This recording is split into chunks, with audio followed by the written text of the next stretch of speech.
Assalomu alaykum, hurmatli radio anglag'uchi do'stlar. Anglayotganinglar Markaziy xalq radio stansiyasining mashhur shaxslar programmasi. Men program riyosatchisi Arman Nurjan.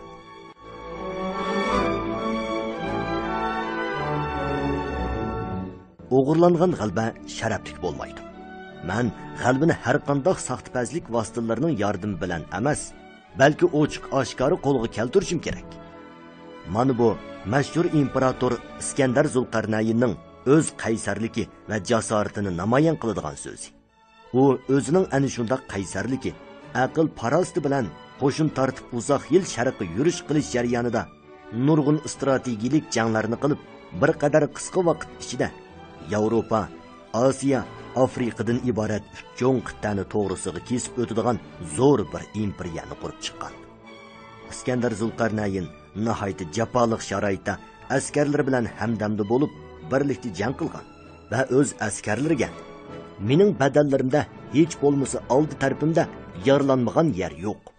Mayli yaqin orliq yoki uzun orliqdan bo'lsin, mening badanimda iz qoldirmagan birmi qurol yo'q. Elish jarayonida dushmanning qilichlarini tekkan. Qancha o'qya o'qlarining zarbasiga uchirganligimni bilmayman. Kaltaklanish va toshlarning zarbasiga uchrashishimmi hisobsiz bo'ldi. Bularning hammasi sizlar uchun, sizlarning shon sharafinglar va boyliqinglar uchun edi. Men sizlarni boshlab g'oliblarcha qiyofatda quruqliqlar, dengiz okeanlar, daryo eqinlari, tog' tizminlari, tuzlanliklarni birla bosdim. Nurg'un g'albalarni qo'lga keltirdim. Sizlarning har biringlar mening tuqqanim degan edi.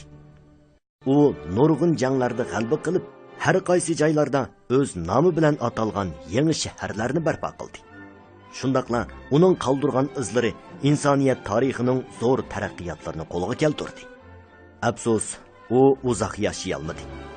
Bir umr jafo mushaqqati jang qilib, oxirida g'alba mevsini andili tetishiga hayotidan ayrildi. Xo'sh, radio anglag'uchi do'stlar, biz bugun sizlarga ulug' imperator Iskandar Zulqarnaynning hayotiy faoliyatining davomini so'zlab bermoqchi. Yoqtirib anglag'aysizlar.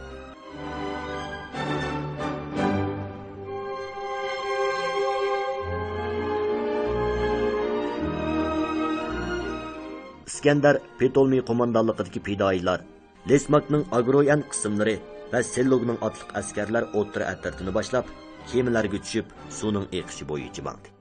Bu to'limi qabahatlik tushga to'lgan yo'l edi. Kema cho'kib ketish, qumliq shiddatli jang qatorliqlar Makedoniyaliklarni har kilometr yo'l bosish uchun zo'r badal to'lashga majbur qildi. Bir qitimliq shahar hujumi jangida Iskandarning ko'krigiga o'q tegdi. Agar uning qo'l ostidagilari jon tikib qutuldirmagan bo'lsa, uning o'lishi muqarrar edi. Iskandar o'zini qarg'igan ba'zi yalang'och tanlik hindi faylasuflar bilanmi yo'l bo'yi munoziralashib keldi. Iskandar dunyoni bo'ysundirish yuksak jasoratiga ega bo'lsin, lekin haqiqiy bilim va qobiliyatga ega bo'lgan bir dononi kamsitishga azaldan jur'at qila olmaydi.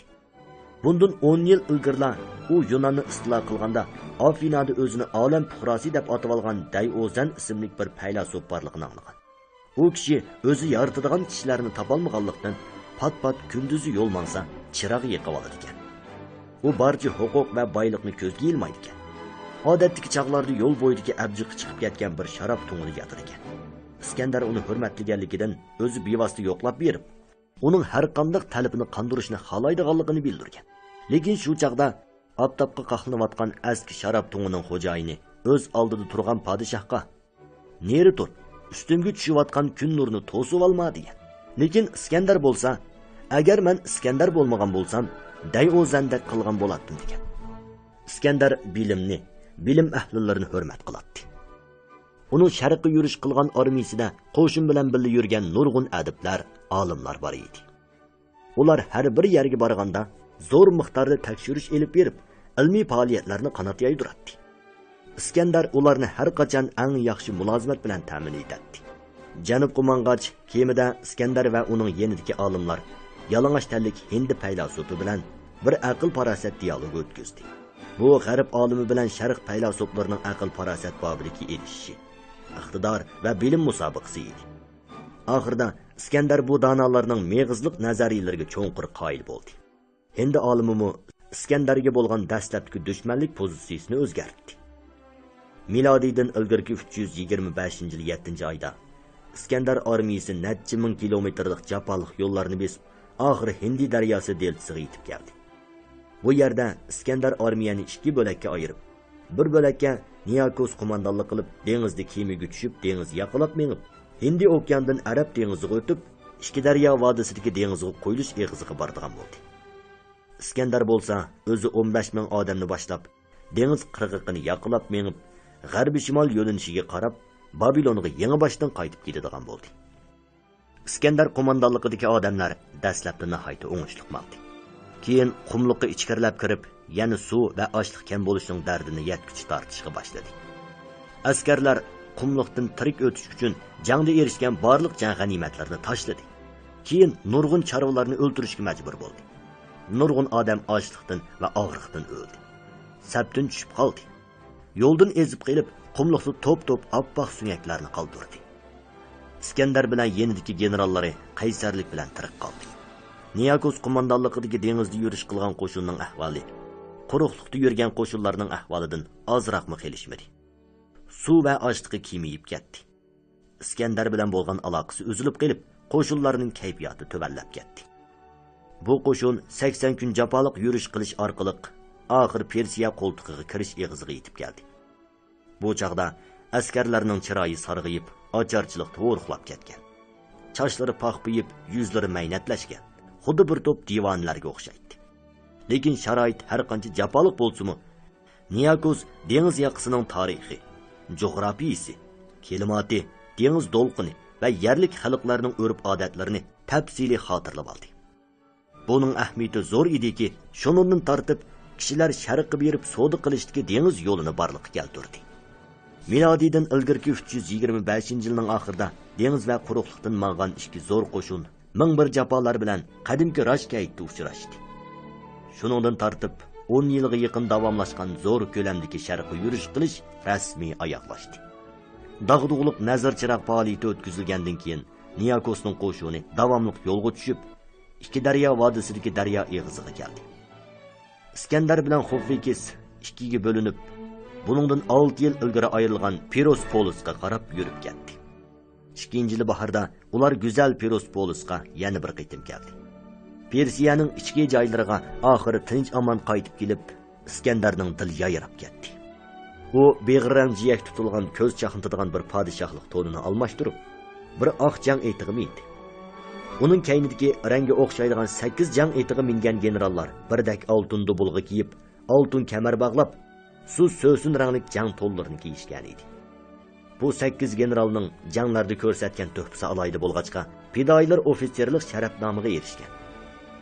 Ular Xofvikis, Lesmak, Ptolmey, Kratras, Selluk, Merik, Tavlonik va Pusays Tasroy edi. Bu oxirdagisi odatdagi askar bo'lsa-mu, lekin u Iskandar ig'ir yaralanganda o'z qalqini va badani bilan taraf-tarafdan qirg'in qilib kelgan qilich nayzlarini to'sib, o'z qo'mondonini qutuldirish sharpiga erishgan. Iskandarning g'albi bilan qaytib kelgandan keyingi xo'shalliqi, iftixorlik kayfiyati uzun davomlashmay, taraf-taraflardan yomon xabarlar kelishga boshladi. Ekbatanani saqlayotgan imperiya xazinasining bosh qurg'uvchisi, Iskandarning eng ishonchli ma'muriy amaldori Happarus davlat xazinasidan zo'r miqdordagi boyliqlarni bulab, jinoyatidan qo'rqib Yunonga qochib ketgan. Chunki uning tog'isi Antiko u yerda cho'ng huquqni egirgan. Misr moliya bosh taftishimi iqtisodiy masalada jinoyat o'tkazgan. Bir qism Yunonliklar va Makedoniyaliklar qo'zg'olon ko'tirmiz deb davron solgan. Hindiston yana ilgirki koni turqini asliga keltirgan. Har qaysi yerlik noiblar o'zaro bir-biriga hujum qilib, jiddiy vaziyat kutishgan. Iskandar ishinadigan nurg'un Yunonlik, Makedoniyalik amaldorlar bey bo'lib davron surishga qiziqib, Iskandarning buyuk imperiyasining amonligiga buzg'unchilik qilgan edi. Iskandar o'z imperiyasining amonligiga aldirab, shafqatsiz vositalar orqali jinoyatchilarni bostirish haqida farmon tushirdi. Nurg'un ishlarda pok to'liq bo'lmag'achqa, Iskandarning bostirishidimi nurg'un gunohsiz kishilarga azor berildi. Bu uning naib valilarining va ma'muriy amaldorlarining uningdan qo'rqishini o'chmanlikka aylantirib etdi. Yuqori besimli siyosat unum berishga boshladi. Cho'ng imperiyada yana xotirjamlik asliga keldi. Iskandar chaqmoqdek chaqqan davlat boshqarish siyosatini yo'lga qo'yishga boshladi. u imperiya ishida nurg'un savdo punktlari va yo'llarni yasashga, podshoh ordusidagi oltin kumushlardan butkul imperiya doirasida obrot qilishga bo'ladigan aqchilarni qo'yishga farmon tushirdi. Shuning bilan zo'r turkumdagi Yunon savdogarlari va ustalar Osiyoga eqib kirib, nurg'un cho'ng shaharlarda magazin va korxonalarni qurdi. Iskandar birlikka kelgan qonun tuzishga kirishdi va har millat xalqini o'zaro berish-kelish qilib, aloqani kuchaytirishga ilhomlantirdi. Har qaysi millatlar o'ttirisidagi, bo'libmi Yevropaliklar bilan Osiyoliklar o'ttirisidagi azorliqlarni tugutish uchun u farmon chiqarish orqali bir xil alohida kollektiv to'y murosimi o'tkazdi. Bu misli ko'rilmagan to'y murosimida Iskandar yana Darius 3-ning qizi Barsayinni xotinlikqa oldi. Buningdan sabab bir tarafdan Darius 3-ning qizining go'zalligi o'zini allaqachon maftun qilganligi uchun bo'lsa, texmi muhimi u o'z o'rnini texmi qonunlashtirish, millatlarni assimilyatsiyalashtirish g'oyasini amalga oshirishga foydali bo'lishi uchun edi.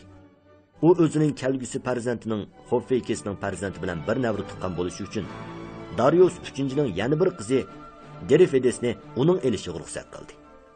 Sellog Iskandarning ashaddiy dushmani Septamenesning qizi Arpamani oldi. Keratras buyruq bo'yicha Darius 3-ning inisining qizi Amastelin bilan to'y qildi. Ptolmey Atabazasning qizi Atamakani oldi. Jami 80 nafar sardor Osiyo afsunyaklarining qizlarini oldi. Osiyo qizlarini olgan makedoniyalik, yunonlik askarlar 10 ming kishidan oshdi. Iskandar har bir jup yangi xotinga to'yliq sovg'a qildi. Shuning bilan bir vaqtda Iskandar ma'muriy organlarda minglagan, tumanlagan Osiyo har millat arboblarini har darajalik amaldorlik mansablariga qo'ydi. Iskandar Xoffeykesni bosh ministerlik tayinlab, o'zidan kelib turadigan 2-numurlik arbob qildi. Bu ishlarni o'rindagandan keyin mangu tinimsiz Iskandar nazarini yana yiroqqa og'dirdi. Arab yerim orali Iskandar imperiyasining sharqiy qismidagi texi isloh qilinmagan davlat. Yevropada Rim kishini cho'chitadigan suratda bosh ko'tarmoqda. Bu davlat kunlarning birida qanot quyrug'i yetilgandek, uning kuchini tizginlash tas bo'lib, makedoniyaliklar bilan yunonliklarning ishiga hamtovoq bo'ldi. Rimdan boshqa yana Britaniya yerim orlimi bor edi. Iskandar yangidan yiroqqa yurish qilishni planlayotganda Babilondan Makedoniya askarlarining jidal chiqarganligi haqida xabar yetib keldi. Iskandar darhol Babilonga berib, qo'shinlarning ko'nglini parakanda qilgan 13 nafar sarkardini o'limga hukm qildi. Ondan Iskandar munbarga chiqib, Makedoniyaga qaytish haqida davron solgan necha ming makedoniyalik askarga nutq so'zladi. U o'zining namrat makedoniyaliklarni Boy Osiyoga qandoq boshlab kelganligi, urushlarda ularni qandoq beyitqanligi, o'zining bo'lsa podshohlik o'rni va shohlik tojidan sirt qandoq mulki borligini hech kim ko'rsatib bera olmaydiganligini o'tirg'a qo'yib mundoq dedi. Mening badallarimda hech bo'lmaganda oldi tarafimda yaralanmagan yer yo'q. Mayli yaqin orliq yoki uzun orliqdan bo'lsin, mening badanimda iz qoldirmagan birmi qurol yo'q. Elish jarayonida dushmanning qilichlarini takkan. Qancha o'qiya o'qlarning zarbasiga uchraganligimni bilmayman. Kaltaklanish va toshlarning zarbiga uchrashimmi hisobsiz bo'ldi. Bularning hammasi sizlar uchun, sizlarning shon sharpinglar va boyliqinglar uchun edi. Men sizlarni boshlab g'oliblarcha qiyofatda quruqliqlar, dengiz okeanlar, daryo iqillar, tog' tizminlarini, tuzlanliklarni bosdim. Iskandarning hayajonli so'zlari oxir qo'l ostidagi askarlarni ta'sirlantirdi. Ular qurollarni yerga tashlab, Iskandarning afu qilishini tiladi. Iskandar, sizlarning har biringlar mening tuqqanim dedi. Shuning bilan hammasining gumonlari yeshildi. Iskandar Yunonliklar, Makedoniyaliklar, Midiyaliklar, Persiyaliklar va boshqa har millat xalqi qatnashgan katta ziyofat o'tkazdi. Odam soni 9 ming kishidan oshib ketdi. Qarshi elish ziyofati necha kecha kunduz davomlashib, kishilar varang-churung qilishib, qong'uchi ichishdi. Iskandarning o'ng, so'l qo'li bo'lgan Xoffeykin ziyoda mastlikdan o'ldi. Iskandar hasratlanib, jasadni quchoqlab o'ksib yig'ladi. 10 yildan bo'yanqi janglarda bu sardor uningga boshdan oxir sodiq bo'lib, uning davlatni boshqarish siyosatidan qilchi gumonlanmay, balki qat'iy ijro qildi. Bugun imperiya amdli qurilishi bilanla u ketib qoldi. G'oyat zo'r hasrat Iskandarni aqlidan ozdirib, Xoffeykinning hayotini qutuldira olmadi degan sabab bilan yenitki doktorni birli xanjar tiqib o'ldirib qo'ydi. Edaspes jangida Posfilodan ayrilib qilishning qattiq achchig'ida otboqarni o'ldirgan. Bu chaqda Xoffekin orig'i tushib, aqlini yo'qotgan Iskandarni texmi ko'p odamni o'ldirib qo'yishdan to'sgan edi. Endi uni to'sishga kim jur'at qila olsin? Zo'r g'alba va g'oyat zo'r jismoniy ruhiy jarohat Iskandarning o'ktamlikni chekiga yetkazgan edi. Iskandar o'zini besib olgandan keyin yana kun bo'yi hukumat ishi bilan malol bo'ldi. U Tengir daryosi bilan Efrat daryosi oraliqida to'xtovsiz qatnab, suv yo'llarini ravonlashtirish, toshqinning oldini olish va sug'urish aslahalarini qurish ustida o'ylanayotdi, loyihalayotdi. U zo'r pul ajratib, jamoat aslahalarini yasash va badiiy ijodiyatga pul yordam qildi. U Babilonda bir cho'ng port yasashni planladi. Hindistonga odam avatib, kan boyliqlarini chorlamoqchimi bo'ldi. Qora dengiz bilan Egey dengizining munosabatini, Arab dengizidan O'rta dengizga o'tadigan suv yo'lini tekshirib aniqlashga bir necha tekshirish atirda avatdi. Bu orqali ahvol oydinlashganda Misrdan Hindistonga bevosita borg'ili bo'ladigan suv yo'li qurmoqchi bo'lib, Niyakosni bu ishga mas'ul qildi. Kun bo'yi chepib yurish, bir-biriga o'linib kelayotgan plan yig'inlari, yarisi og'rib tinim bermayotgan Iskandarni halsirtib, salomatligini uzil-kesil asliga keltirishga imkon bermadi. Yomon sifatlik bazgak uni tuyuqsiz yiqibdi. Doktorlar qutuldirishga eng zo'r tirishchilik ko'rsatgan bo'lsa-mu, lekin uning kesili texmi yomonlashib, uni uzun muddat hoshsizlik ishida yotqizib atdi. Iskandarmo o'zining ko'p o'tmay bu dunyodan ketadiganligini biladi. U o'zining texmi mustahkamlanib ketalmagan imperiyasining taqdiridan ansirab, ishonchlik bir sargardni qabul qilganda amalsiz mundoq deydi. Qaraganda mening dafn murosimimdan keyin ko'p o'tmay qon to'kiladigan o'xshaydi. Lekin sizlar ichinglardan eng kuchli bir kishi bu imperiyaga hukmronlik qila oladi. Iskandar bir qadar keyin o'ylangan. O'ylangandan keyinmi ayoli bilan uzoq muddat ayrilib turg'achqa, hozirgacha uning ishlariga varislik qiladigan o'g'li yo'q edi. Iskandar va uning sardorlari buningdan qattiq afsuslandi. Dal shu chaqda ko'zlari yoshlangan Roksi Iskandarning ishlariga varislik qiladigan kishi bor deb chaqirdi. Kishilar hech nimani tushunmay turganida u o'zining sal ko'tarilib turgan qo'risqini ko'rsatdi. Ko'pchilikning olqish sadolari ichida Iskandar ko'zlarini yumdi. Bu milodiydan ilgirki 323-yili 6-oyning 10-kuni bo'lib, podshoh Iskandar texi 33 yoshga kirmagan. To'g'risini aytganda 32 yosh 8 oylik bo'lgan. Taxtda o'tirganiga 12 yil 8 oy bo'lgan edi.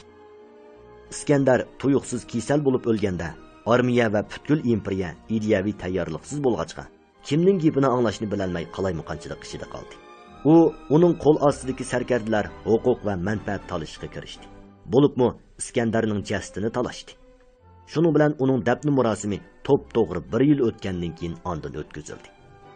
Dafn murosimi o'tkazilgandan keyin Tavut harbisi Babilondan chiqib, Damashqdan o'tib Misrga bordi. Oxirda bu ulug' podshohning o'z nomi bilan atalgan Iskandariya shahriga dafn qilindi.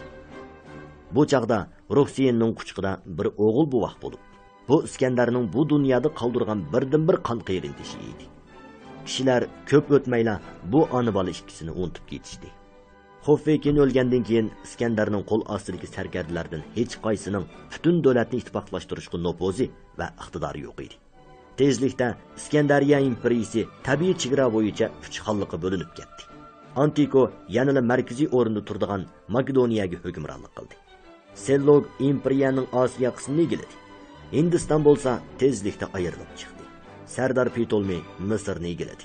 Uning qurgan sulolasi 12 avlod davomlashib, Rim podshohi Augustus milodiydan ilgirki 30-yili Misrni ishg'ol qilganiga qadar davomlashdi. Xuddi Iskandar hayot vaqtida ansirgandek, tezlikda kuchaygan Rim imperiyasi oxiri milodiydan ilgirki 146-yili Makedoniyani o'zining ma'muriy o'lkasi qilib oldi. Arsak podshohi bu vaqtda ilgirkiyin bo'lib, Sellog sulolasini og'dirib, Makedoniyaliklar Yunonliklarning Osiyodagi oxirgi tayanch punktini tozladi. G'arbdagi yengilmas Rim qo'shini Osiyoga besib kirganda, Arsak imperiyasidan kaynidan yengildi. Iskandar vafot bo'lgandan keyingi bir necha yil jarayonida egi chaqisiz qolgan Roksen uzun kechalari o'g'li kichik Iskandarni quchoqlab, Iskandariya portidagi yup-yumaloq mayakka qarab, qalbi hasratga to'lgan holda "O'g'lim, tezroq cho'ng bo'l. Xuddi podshoh otangga o'xshash boturlik bilan atik quyoshni kutib olgin" deb tilaydi. Ammo suiqasdchilar kutib tura olmadi. bir qorong'u kechida kichik Iskandar bilan onasi Roksiyinni bir Makedoniya sardorining jallodlik pichqi o'ltirib etdi. Garchi Iskandar imperiyasi hurguldek echilib yo'qolib ketgan bo'lsa-mu, u Iskandarning o'zining parlaqligini qilchi kemaytalmaydi. Proletariyat ustozi ingliz Iskandar dunyoda eng ulug' harbiy olim, mashhur talantli qo'mondon degan. G'arb tarixchilari Iskandarni G'arbning 4 buyuk harbiy olimining oldiga qo'ydi. Iskandarning harbiy jihatdagi muvaffaqiyatlari oldi bilan uning otasidan qolgan intizomi qattiq, mashqi tartiblik, qurollanishi to'liq bo'lgan qadimki zamondagi eng munavvar qo'shinga varislik qilganligidan bo'lib qolmasdan, balki yana harbiy jihatdagi kuchli davlat debesining piyoda qism qiyposh shakllik saf vaziyatini egallaganligidan edi. Saf shaklini har qachon o'zgartiradigan nurg'un to'rtchasi saflardan tashkillangan bundoq bir piyoda qism qo'shini Poruq edi Yevropaga tarqalishdan ilgari haqiqatan yengilmas jangovar kuch edi. Keyin bosh ko'targan Rim qo'shini Makedoniya to'rtchasi sepining jang texnikasini egillagan va qurollangandan keyin ondan yengilmas harbiy kuchga aylandi. Iskandar yana ilgari piyoda askarlarga beqinadigan otliq askarlar qo'shinini ijodiy holda kuchaytirdi. Uning rahbarligida otliq askarlar qo'shini janglarda barg'ansiri zo'r rol o'ynadi. Uning piyoda va otliq askarlari yaxshi moslashib jang qilgan vaqtlarda ayni vaqtdagi har qaysi davlatlar yetolmaydigan jangovarlik saviyasiga yetdi. Bu uni har qitimqi jangda oz kuch bilan ko'p dushmanni yengish, qarmoqqa g'alaba qilishga bo'lmaydigan janglarda hal qilg'uch g'alabaga erishish imkoniyatiga ega qildi. Uningdan boshqa Iskandar askar ishiltishda o'lik ish qilmay, kuchli dushman oldida uning ojizligini tepishga mahir bo'ldi. Agar ojizligi bo'lmasa, tirishib ojizlik paydo qildi. Ondan askariy kuchini markazlashtirib hujum qildi. Bu ojizlikni imkon qadar kengaytib, oxir mag'lub qildi. Strategiya jihatdan aytganda, Iskandar bir necha tuman harbiy qo'shinga qo'mondonlik qilib, dushman davlatlarga necha ming kilometr ichkarilab kirib jang qilishda eng foydali bo'lgani tez jang qilib, tez hal qilishdan iborat. Bu maqsadni amalga oshirish uchun asosiy kuch bilan hal qilg'uch jang qilish kerak. Bu maqsadga u baxtli holda yetdi. U odatda bir kun ichida jangni hal qildi. Bu salbiy jihatdan Darius 3-ning qobiliyatsizligini tushuntirdi. Agar Darius armiyasiga rahbarlik qilgani Septaministek jang mutaxassisi yoki qahramon qo'rqmas Hindiston podshohi Boris bo'lgan bo'lsa, urushda yana bir xil ahvol yuz bergan bo'ladi. Qulluq jamiyatdagi qabilalar jangi va shahar davlatlarining janglarida jang maqsadi umuman boylik va qullarni bo'lashdan iborat bo'lib, har qitimliq jang bir qitimliq baloya ofatni keladi. Lekin Iskandar ayni vaqtdagi quldor aqsunaklar va harbiy qo'mondonlarga qaraganda ko'p yuqur bo'lgan siyosiy nuqtai nazarga ega bo'lg'achqa, u izchil holda sharqlashtirish siyosatining kuchining barcha yo'li qo'ydi. Sharq g'arb allari xalqi assimilyatsiyalashtirilgan ijtimoiy formasiya o'rnatish orqali dushmanni zo'r miqdorda azotishga yordam berdi. Hamda u bir qadar qisqa vaqt ichida Yevropa, Osiyo, Afrikadan iborat 3 cho'ng qit'ani to'g'risiga kesib o'tgan zo'r imperiya qurib chiqoldi. Agar u tasoddifiy holda baldir o'lib ketmagan bo'lsa, bu imperiya xil uzoq vaqtgacha mavjud bo'lib tura oladi. Garchi Iskandar harbiy hayotida boyliqlarni bulash, gunohsizlarni o'ldirish, shah ordusini ko'ydirishdek jinoyatlarni o'tkazgan bir eksploatator bo'lsa-mu, shundaqla uning imperiyasining uzoq insonlar tarixida mavjud bo'lib turgan vaqti birdamlik bo'lsa-mu, lekin uning tarixda qoldirgan cho'nqur ta'sirini hech kim inkor qila olmaydi. Uning uzun safari ilgirgidan nihoyatda keng bo'lgan sharq bilan g'arb savdo yo'llarini ochib, Yunondan iborat ayni vaqtdagi Yevropa madaniyat, siyosiy, iqtisod markazlarining G'arbiy Osiyo, O'rta Osiyo va Hindiston savdosi bilan bo'lgan munosabatini texmi qo'yiqlashtirdi. U istilo qilgan davlatlarda uning nomi bilan qurilgan necha 10 shahar keyin taraqqiy qilib, har qaysi joylarning iqtisodiy markaziga aylandi. Persiya ordusidagi zo'r miqdordagi oltin kumushlardan qo'ydirilgan aqchilar savdoning gullanishi, Sharq bilan G'arb o'rtasidagi iqtisodiy almashtirish va ishlab chiqarishni taraqqiy qildirishda texmi turtkilik rol o'ynadi. Nurg'un Yunon olimlari Sharq allariga kelib, bilim doirasini kengaytirish, ideyaviy manzilni taraqqiy qildirish orqali Sharq bilan G'arb allarining ideyasi, aql parosti va madaniyat san'atini o'zaro to'liqlab, milodiydan ilgirki 4-asrdan milodiydan ilgirki 1-asrgacha bo'lgan O'rta dengiz bo'ylari va O'rta Osiyo rayonining madaniyat san'atini gullantirib, dunyo madaniyatining taraqqiyot tarixida parlaq sahifa qoldirdi.